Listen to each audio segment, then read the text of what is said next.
Posters किस वजह से उतारे गए थे? क्या कमेटी से, हमारे यहाँ नगर पालिका से कोई आदेश दिया गया था? क्योंकि जिन्होंने पोस्टर्स उतारे नगर पालिका के कर्मचारी को लग रहे थे, वो नगर पालिका की ही गाड़ी थी विदाउट एनी नंबर।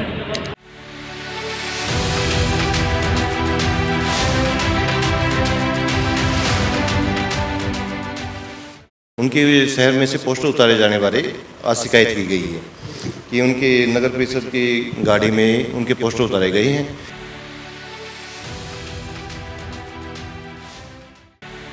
इनेलो पार्टी की ओर से थानेसर नगर परिषद चुनाव को लेकर चेयरमैन पद की उम्मीदवार तनुजा ने बीते दिनों शहर में उनके द्वारा लगवाए गए होर्डिंग को उखाड़ने को लेकर एक शिकायत आज थानेसर नगर परिषद कार्यालय में सौंपी। तनुजा ने कहा कि बीते दिन शुक्रवार की रात्रि उनके द्वारा शहर भर में होर्डिंग लगवाए गए थे, जिसे शनिवार की अल सुबह कुछ अज्ञात लोगों द्वारा उखाड़ दिया गया। ऐसे में इन होर्डिंग को उखाड़ने वाले लोग नगर परिषद के कर्मचारी थे या कोई और, ये जानना बेहद जरूरी है। यदि नगर परिषद के कर्मचारी थे तो उन्होंने ये बैनर क्यों उखाड़े और किसके कहने पर उखाड़े, जबकि पूरे शहर में दुनिया भर के होर्डिंग लगे हुए हैं।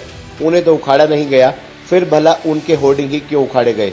और यदि होर्डिंग उखाड़ने वाले लोग नगर परिषद के कर्मचारी नहीं थे तो भी ये जांच का विषय है कि इन होर्डिंग को किसकी शय पर और किसके द्वारा उखाड़ा गया।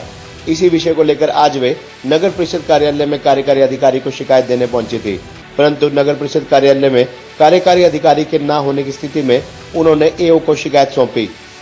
एओ ने कहा कि इस मामले की जांच की जाएगी कि होर्डिंग उखाड़ने वाले लोग कौन थे। में हम यहाँ पर आए थे ईओ सर से मिलने, लेकिन वो यहाँ पर नहीं है, वो मीटिंग में बिजी हैं, तो उनके बिहाफ पे हमसे बातचीत की गई और आंसर अभी यही है कि उनको भी नहीं पता ये गाड़ी किसने भेजी थी और वो लोग कौन थे। वो बोल रहे हैं कि हम जो भी इंक्वायरी होगी उसके हिसाब से काम करके ईओ साहब से बात करके वो मुझे जो भी सेटिस्फेक्शन वाला आंसर होगा वो करेंगे। ईओ साहब तो मैम यहाँ पर है नहीं, फिर क्या करेंगे? अभी वो मीटिंग में है, देखते हैं वो कब तक फ्री होते हैं और मेरे पास आंसर जब तक आता है कि क्या कार्रवाई थी, क्यों किया गया, उससे पहले मैं अभी शायद कुछ आपको क्या लगता है क्यों किया गया? क्यों तो अभी मैं शायद जवाब नहीं दे पाऊंगी, क्योंकि क्यों का जवाब जहां से कार्रवाई शुरू हुई वहां से मिलना पहले ज्यादा जरूरी है, उसी के बाद मैं कुछ रिप्लाई करना चाहूंगी। तो आगे क्या करेंगे फिर आप? आगे अभी मैं वेट करूंगी उनके रिप्लाई का, क्योंकि मैंने अपनी as a human being, as a नागरिक थानेसर की होने के नाते मैंने जो मेरी कार्रवाई बनती थी वो मैं कर चुकी हूँ,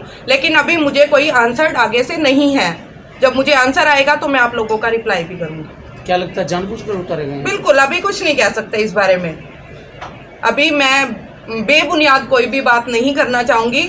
जब मेरे पास बात होगी करने के लिए विद प्रूफ, तब मैं कुछ बताना चाहूंगी। इस प्रकार के पोस्टर फिर से लगाएंगे आप, बैनर फिर से? वो टाइम बताएगा। वो लगेंगे तो आपको जैसे पहले दिख गए तो दोबारा भी दिख जाएंगे। अगर ऐसी किसी कार्रवाई की जरूरत पड़ी तो करूंगी, क्योंकि जनता के हक के लिए खड़ी हुई हूँ। कोई ऐसी कार्रवाई बनेगी तो देखते हैं, लेट्स सी। उनके शहर में से पोस्टर उतारे जाने बारे आज शिकायत की गई है कि उनके नगर परिषद की गाड़ी में उनके पोस्टर उतारे गए हैं। इस बारे में अभी ईओ साहब मीटिंग में गए हुए थे, तब उनको मैसेज दिया गया है कि जैसे ही ईओ साहब आएंगे उनको इस बारे में अवगत करा दिया जाएगा कि पोस्टर नगर परिषद के द्वारा उतारे गए हैं या किसी अन्य के द्वारा। क्या वीडियोस के माध्यम से स्पष्ट हुआ कि वीडियो में स्पष्ट नहीं हो रहा कि वो गाड़ी नगर परिषद की है, ये स्पष्ट नहीं हो रहा है। तो उस पर क्या कारण, नंबर वगैरह नहीं लिखा? उस गाड़ी के पे नंबर नहीं है और नगर परिषद थानेसर नहीं लिखा हुआ था। खबरनामा हरियाणा के लिए प्रजन्य शर्मा की रिपोर्ट।